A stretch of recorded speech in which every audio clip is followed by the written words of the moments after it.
जय Hind. 12th class. चलिए ether में आगे बढ़ते हैं। भौतिक गुण तक पढ़ लिया अपन ने ईथर के, अब आगे बढ़ेंगे ईथर के रासायनिक गुण। हेडिंग डालेंगे ईथर के रासायनिक गुण। रासायनिक गुण होंगे क्या? ईथर की अभिक्रिया किसी दूसरे के साथ कराएंगे और देखेंगे क्या प्राप्त होता है, ये मैंने आपको पहले बताया था। हेडिंग डालेंगे ईथर के रासायनिक गुण। ईथर के रासायनिक गुण। चलिए देखिए, पहला है हैलोजनीकरण। हैलोजनीकरण। हैलोजनीकरण का मतलब होता है हैलोजन के साथ अभिक्रिया। हैलोजनीकरण का मतलब होता है हैलोजन, और हैलोजन का मतलब होता है क्लोरीन, ब्रोमीन, आयोडीन से। मैंने बताया था हैलोजन को एक्स से दर्शाते हैं, एक्स के मान क्लोरीन, ब्रोमीन, आयोडीन अपन रख सकते हैं। ठीक है, तो ईथर का हैलोजनीकरण कराना है। एग्जाम्पल लिए C2H5O C2H5। क्या नाम है इसका? डायएथिल ईथर। डायएथिल ईथर। और हैलोजनीकरण दो स्थितियों में होता है। पॉइंट ए डालेंगे, हैलोजनीकरण कराएंगे अंधेरे में। किसमें कराएंगे? अंधेरे में। अंधेरे का मतलब होता है सूर्य के प्रकाश की अनुपस्थिति में, जहां सूर्य का प्रकाश ना हो वहां हैलोजनीकरण करा रहे हैं। ठीक है, तो हैलोजनीकरण दो हो गए। एक पॉइंट ए में क्या लिखेंगे? अंधेरे में। अंधेरे में देख लीजिए, तो डायएथिल ईथर लिया, इसका हैलोजनीकरण कराना है। हैलोजनीकरण का मतलब होता है हैलोजन के साथ अभिक्रिया, और किसमें करा रहे हैं? अंधेरे में, या लिख सकते हैं सूर्य के प्रकाश की अनुपस्थिति में। ठीक है, तो जब ईथर का हैलोजनीकरण अंधेरे में कराया जाता है तो केवल एक हाइड्रोजन परमाणु एक Cl को अपने साथ लेता है और यह Cl बनकर बाहर निकल जाता है। केवल एक हाइड्रोजन परमाणु एक हैलोजन परमाणु को अपने साथ लेता है और यह Cl बनकर बाहर। देखिए, एक हाइड्रोजन, एक बाहर गया बाहर, तो यहां पर एक हाइड्रोजन गया, 5 थे, एक गया, 4 बचे। यहाँ पर 2 क्लोरीन में से 1 क्लोरीन चला गया, 1 क्लोरीन फिर भी बचा। यहाँ जगह खाली हुई, यहाँ पर जो बचा है वो इसी के साथ जुड़ जाएगा। तो ये ऐसे ही, यानी क्या प्राप्त होगा? C2H5O C2H4, यही बचा हुआ है, और Cl। और कौन? Cl। या ये वाला हाइड्रोजन भी निकाल सकते हैं। वो वाला हाइड्रोजन निकालोगे तो ज़्यादा अच्छा रहेगा, दिखने में थोड़ा अच्छा लगेगा। कौन सा वाला हाइड्रोजन? ये वाला, इधर वाला, ये हाइड्रोजन, तो देखने में थोड़ा अच्छा लगेगा, सूत्र लिखने में थोड़ा अच्छा आएगा। ठीक है, तो यहाँ से एक हाइड्रोजन एक Cl को अपने साथ लेता है, या Cl बनकर बाहर गया, तो यहाँ से एक हाइड्रोजन गया तो 4 हाइड्रोजन बचे। क्या बचा? C2H4, एक Cl बचा तो ये जोड़ दिया O, और C2H5 ऐसे के ऐसे ही C2H5। इस तरीके से ज़्यादा अच्छा दिखाई दे रहा है। नाम क्या होगा इसका? एक क्लोरीन भी आ गया है केमिस्ट्री में, एक के लिए शब्द उपयोग किया जाता है मोनोक्लोरो, और बाकी जो था वही डायएथिल ईथर। मोनोक्लोरो डायएथिल ईथर, तो मोनोक्लोरो डायएथिल ईथर प्राप्त हो गया इसमें। ठीक है, तो पॉइंट ए डालेंगे अंधेरे में। पॉइंट ए क्या डालेंगे? अंधेरे में। और इसमें अपन क्या लिखेंगे कि ईथर का हैलोजनीकरण सूर्य के प्रकाश की अनुपस्थिति में करने पर, ईथर का हैलोजनीकरण सूर्य के प्रकाश की अनुपस्थिति में क्लोरीन द्वारा करने पर मोनोक्लोरो ईथर प्राप्त होते हैं। मोनोक्लोरो ईथर, क्योंकि इस ईथर की जगह कुछ और भी ले सकते हैं। मान लो डायमेथिल ईथर लोगे तो यहाँ पर क्या प्राप्त हो जाएगा? मोनोक्लोरो डायमेथिल ईथर प्राप्त हो जाएगा। बात आ रही समझ में? या मेथिल एथिल ईथर ले लोगे तो क्या प्राप्त हो जाएगा? मोनोक्लोरो मेथिल एथिल ईथर प्राप्त हो जाएगा। यानी बनेगा तो ईथर ही लास्ट में जाके, एक क्लोरीन में उपस्थित रहेगा।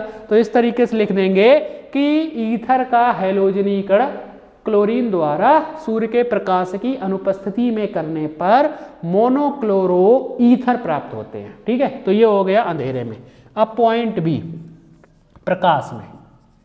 किसमें? प्रकाश में। सूर्य के प्रकाश की उपस्थिति में कराएंगे, तो फिर से यही ले लेंगे डायएथिल ईथर, क्योंकि मैंने बताया था आपको यही सबसे प्रचलित ईथर होता है। फिर से क्लोरीन द्वारा ही करा रहे हैं, लेकिन अब उपस्थिति लेंगे सूर्य के प्रकाश की, सूर्य का प्रकाश उपस्थिति लेंगे। तो देखिए यहाँ पर डायएथिल ईथर है, ये डायएथिल ईथर। तो जब भी ईथर का हैलोजनीकरण क्लोरीन द्वारा या ब्रोमीन या आयोडीन किसी के द्वारा भी कराएं तो, और अगर सूर्य के प्रकाश की उपस्थिति में लें तो क्या होगा? जितने भी हाइड्रोजन हैं वो क्लोरीन द्वारा प्रतिस्थापित हो जाएंगे। क्लोरीन उन्हें बाहर निकाल देगा और खुद उनकी जगह पे जाके जुड़ जाएगा। देखो इसमें टोटल कितने हाइड्रोजन हैं?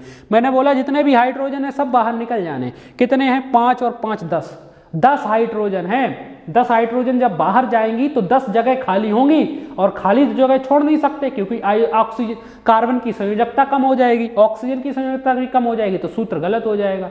तो 10 हाइड्रोजन को बाहर निकालने के लिए 10 दूनी 20 Cl ले रहे हैं। कितने Cl? 20 Cl। क्यों? क्योंकि 10 जगह खाली होंगी तो वो जुड़ेंगी भी जाके। तो देखो यहां से पूरे 5 हाइड्रोजन और यहां से भी पूरे 5 हाइड्रोजन, 5 और 5 10 हाइड्रोजन, 10 दूनी 20 Cl हैं। इसमें से 10 Cl को अपने साथ लेते हैं और 10 HCl बाहर। देखिए 10 दूनी 20 क्लोरीन है, 20 क्लोरीन में से 10 क्लोरीन किसके साथ? 10 हाइड्रोजन के साथ बाहर निकल गई, 10 HCl बनकर गई बाहर। तो यहां पर देखो 10 थप भी बच गई, 20 थी, 20 में से 10 गई, 10 बची।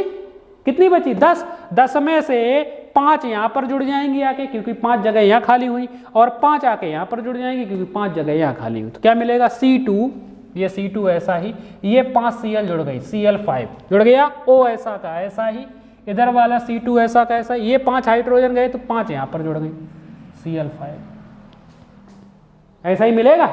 इसका जो नाम है, इसका नाम होता है परक्लोरो। जब पूरा निकाल देते हैं नाम है परक्लोरो डायएथिल ईथर।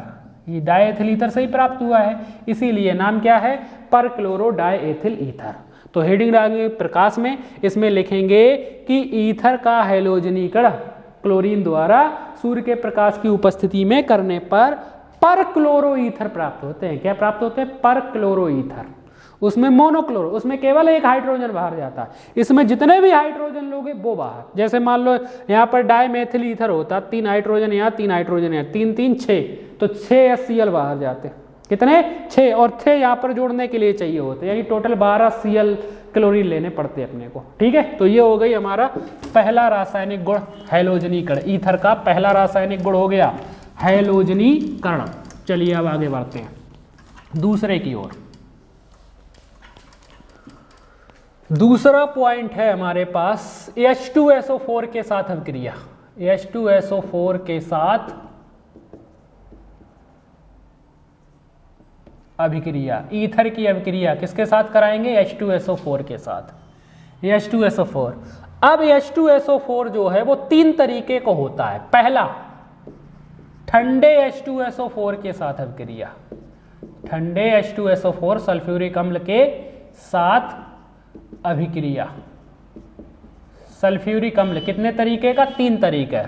पहला कौन? ठंडा, एक होता है तनु, एक होता है सांद्र। तो पहले ठंडे के साथ करा रहे हैं।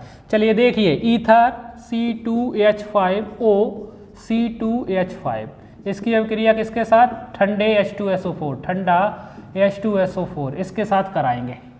ठीक है, इसको मैं तोड़ के लिख रहा हूं। 2 हाइड्रोजन में से 1 हाइड्रोजन पहले और HSO4। ईथर की जो ये अभिक्रिया होती है ठंडे H2SO4 के साथ, वो ऑक्सीजन परमाणु पर उपस्थित एकांकी इलेक्ट्रॉन युग्म के कारण होती है। मैंने बताया था ईथर की संरचना में एकांकी इलेक्ट्रॉन युग्म पाया जाता है। यहाँ पर ये नाम है इसका ईथर का डायएथिल ईथर। नाम लिखना बहुत जरूरी होता है, और वही लिखोगे जो होते हैं उन्हीं के नीचे होना चाहिए।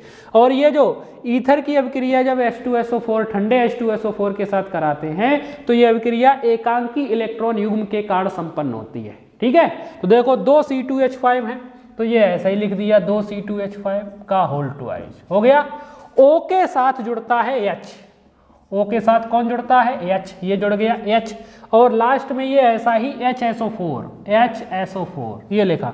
तो ये जो प्राप्त हुआ है इसको कहते हैं ऑक्जेनियम लवण, ऑक्जेनियम लवण।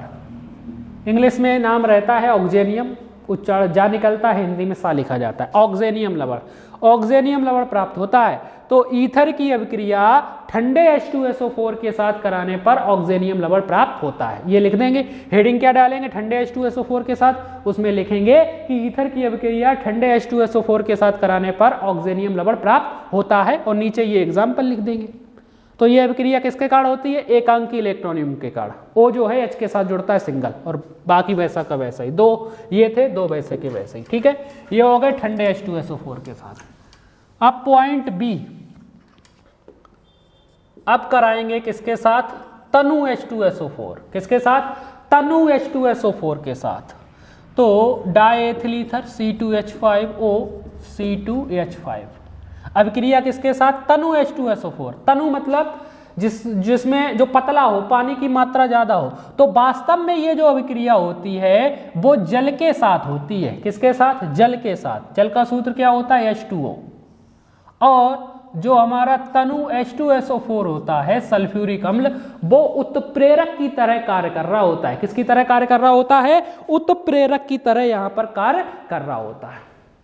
बात आ रही समझ में? ठीक है, चलो देखो तो ये है डाई एथिल ईथर।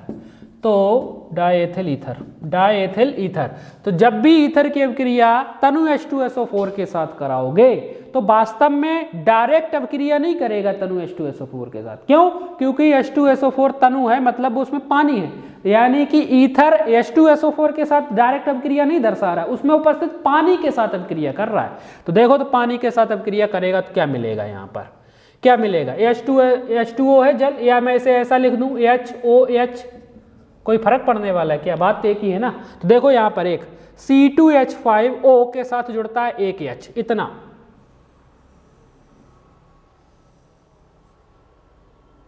ठीक है, अभी एग्जाम में ऐसा नहीं बनाना है, प्रैक्टिस के लिए बना सकते हो। C2H5OH ये लिख दिया मैंने, C2H5OH लिख दिया। दूसरा भी यही है, देखो ये रहा C2H5OH, C2H5OH, यानी C2H5OH के कितने अणु प्राप्त हो रहे हैं? 2 अणु। मिल गया। पीछे OH है मतलब एल्कोहल है। C2H5 का नाम होता है एथिल एल्कोहल। C2H5OH का नाम क्या है? Ethyl alcohol. यानी जब भी ईथर की अभिक्रिया तनु H2SO4 के साथ कराओगे एल्कोहल प्राप्त होगा। कौन प्राप्त होगा? एल्कोहल। तो इसमें लिखेंगे तनु H2SO4 के साथ अभिक्रिया, इसमें लिखेंगे कि ईथर की अभिक्रिया तनु H2SO4 के साथ कराने पर, तनु H2SO4 के साथ कराने पर एल्कोहल प्राप्त होता है। कौन प्राप्त होता है? एल्कोहल। तो ये एल्कोहल बनाने की विधि हो गई, आगे पढ़ेंगे जब एल्कोहल पढ़ेंगे। अभी यहाँ पर फिलहाल ईथर के रासायनिक गुण हैं ये। ठीक है, पॉइंट सी। अब किसके साथ कराएंगे? सांद्र H2SO4 के साथ अभिक्रिया। किसके साथ? सांद्र। तो ईथर डाई एथिल ईथर ही लेंगे, C2H5O C2H5, नाम है die ethyl ether. Die ethyl ether की अभिक्रिया किसके साथ? सांद्र H2SO4, सांद्र सल्फ्यूरिक अम्ल H2SO4 के साथ। या यहाँ से एक H और HSO4 ऐसा लिखा अपन ने। देखिए तो क्या होगा, जैसे ही इसकी अभिक्रिया H2SO4 लेकिन अब सांद्र H2SO4 के साथ कराएंगे तो पहली चीज तो एल्कोहल बनेगा। ये रहा पहला।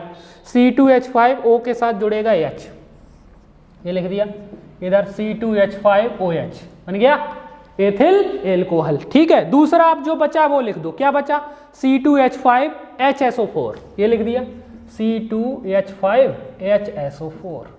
तो इसमें 2 चीजें प्राप्त हुई। देखो नामकरण करें, C2H5 ethyl H hydrogen sulphate. नाम क्या हुआ इसका? Ethyl hydrogen sulphate. क्या नाम हुआ? Ethyl hydrogen sulphate, ethyl hydrogen sulphate. और ये तो पता ही अपने को C2H5OH मतलब है एथिल एल्कोहल। एथिल एल्कोहल, बीच में सिंगल बॉन्ड होता है, नहीं भी लगाओगे तब भी चलेगा, मैंने पहले ही बोला है। तो सांद्र H2SO4 के साथ अभिक्रिया, इसमें क्या लिखेंगे अपन कि ईथर की अभिक्रिया सांद्र H2SO4 के साथ करने पर एथिल हाइड्रोजन सल्फेट और एल्कोहल प्राप्त होता है। बात आ गई समझ में? तो ये हो गई H2SO4 के साथ अभिक्रिया कंप्लीट। ईथर की तीनों के साथ अभिक्रिया, और IMP टॉपिक है ये। तीनों में से कोई ना कोई एक जरूर पूछी जाती है। ठीक है, और ज्यादातर तनु के साथ आ जाती है, क्योंकि तनु में डायरेक्ट तनु के साथ तो होती नहीं, जल के साथ होती है, इसलिए ऐसी अभिक्रिया पूछ देता है वो एग्जाम में। ठीक है, तो ये हो गई। अब आगे बढ़ते हैं।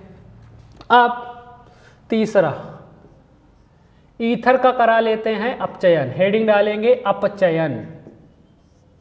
हेडिंग क्या है? अपचयन। ईथर का अपचयन कराना है। क्या कराना है? अपचयन। डायएथिल ईथर ही ले लें, C2H5O C2H5 क्या है? Die ethyl ether. ठीक है, अपचयन का मतलब होता है नवजात हाइड्रोजन के साथ अभिक्रिया। अपचयन का मतलब क्या होता है? नवजात हाइड्रोजन के साथ अभिक्रिया। नवजात हाइड्रोजन मतलब जो अभी बनाई गई हो। ठीक है, अभी बनाई गई हो, नवजात। उपस्थित ली जाती है लाल, फास्फोरस और हाइड्रो आयोडिक अम्ल HI की, लाल फास्फोरस और हाइड्रो आयोडिक अम्ल यानी उत्प्रेरक की तरह काम करते हैं ये हमारे, ठीक है। तो डायएथिल ईथर के आप चयन कराने वाले हैं लाल फास्फोरस और HI की उपस्थिति में 4 हाइड्रोजन लेने पड़ेंगे, नवजात हाइड्रोजन की संख्या 4 लेनी पड़ेगी, ठीक है। कितनी? 4। तो देखो यहां से क्या होगा, 4 में से 2 हाइड्रोजन जो होते हैं वो एक ऑक्सीजन को अपने साथ लेते हैं और H2O बनकर बाहर निकल जाते हैं। देखिए 4 हाइड्रोजन में से 2 हाइड्रोजन जो हैं वो एक ऑक्सीजन को अपने साथ लेते हैं और H2O बनकर बाहर। ऑक्सीजन गया, ऑक्सीजन की संयोजकता 2 होती है, कितनी होती है? 2। कार्बन की 4, ऑक्सीजन की 2, मतलब 2 जगह खाली हुई, 2 ही तो हाइड्रोजन बचे। एक हाइड्रोजन इसके साथ, 5 थे तो अब 6 हो जाएंगे, एक हाइड्रोजन इसके साथ, 5 थे तो कितने हो जाएंगे? 6। एक हाइड्रोजन इसके साथ जुड़ेगा तो क्या मिलेगा? C2H6, C2H6। एक हाइड्रोजन बचा हुआ इसके साथ यानी फिर से C2H6, यानी टोटल कितने अणु प्राप्त हुए? 2 अणु प्राप्त हुए C2H6। C2H6 का नाम है एथेन। क्या नाम है? एथेन नाम है। एथेन का मतलब एल्केन समूह का सदस्य है। कौन से समूह का? एल्केन समूह का। मतलब जब भी ईथर का अपचयन कराया जाएगा, ईथर का अपचयन लाल फास्फोरस और HI की उपस्थिति में कराने पर एल्केन प्राप्त होंगे। कौन प्राप्त होंगे? एल्केन प्राप्त होंगे। बात आ रही समझ में? ईथर जो है, ईथर का अपचयन लाल फास्फोरस और HI की उपस्थिति में कराने पर एल्केन प्राप्त होते हैं। जैसे यहाँ डायमेथिल ईथर लोगे तो यहाँ CH3 3 हाइड्रोजन होंगे, एक और जुड़ जाएगा CH4 के 2 अणु, मतलब मेथेन प्राप्त होगा। कौन प्राप्त हो जाएगा? मेथेन। जैसा ईथर लोगे वैसा ही वहां पर एल्केन प्राप्त होंगे। बात आ रही समझ में? इसीलिए सबके लिए बोल दिया क्या कि ईथर की अब ईथर का अपचयन लाल फास्फोरस और HI की उपस्थिति में कराने पर एल्केन प्राप्त होते हैं, कि कोई सा भी एल्केन बना सकते हैं। तो ये एल्केन बनाने की भी विधि हो गई हमारे पास। अपचयन हो गया। तीसरा रासायनिक गुण। अपचयन के बाद देख लेते हैं निर्जलीकरण। निर्जलीकरण का मतलब क्या होता है? जल बाहर निकाल देना है। निर्जलीकरण का मतलब क्या होता है? जल H2O बाहर निकालेंगे। तो C2H5O C2H5 लिया। नाम क्या है? डायएथिल ईथर। क्या नाम है? डायएथिल ईथर। इसका कराना है निर्जलीकरण। मैंने आपको 3 निर्जली कारक बताए थे। एक सांद्र H2SO4 सल्फ्यूरिक अम्ल, दूसरा एल्यूमिना Al2O3, तीसरा कौन? तीसरा फास्फोरस पेंटा ऑक्साइड। तो किसी भी तीनों की उपस्थिति में एल्यूमिना ले लेते हैं, क्योंकि एल्यूमिना और फास्फोरस पेंटा ऑक्साइड 100% जल बाहर निकाल देते हैं। टेम्परेचर लिया जाता है 360 डिग्री, ठीक है। तो डायएथिल ईथर का निर्जलीकरण करा रहे हैं किसकी उपस्थिति में? एल्यूमिना की उपस्थिति में 360 डिग्री की। तो जल बाहर निकलेगा। H2O सूत्र होता है, एक हाइड्रोजन यहाँ से, एक हाइड्रोजन यहाँ से, एक और एक हाइड्रोजन एक ऑक्सीजन को अपने साथ लेंगे और क्या बनकर? H2O बनकर बाहर निकल जाएंगे। ये हो गया निर्जलीकरण। जल बाहर, एक हाइड्रोजन यहाँ से, एक हाइड्रोजन यहाँ से, एक ऑक्सीजन को बाहर ले गए अपने साथ। तो यहाँ पर 5 हाइड्रोजन थे तो 4 बचे। कितने बचे? 4। यानी क्या मिला? C2H4, यही मिला। और यहाँ पर भी कितने थे? 5, तो कितना बचा? C2H4, यानी C2H4 के कितने अणु? 2 अणु। C2H4 ये पढ़ चुके हैं, हाइड्रोकार्बन। C2H4 क्या है? ये एथीन है। कौन है?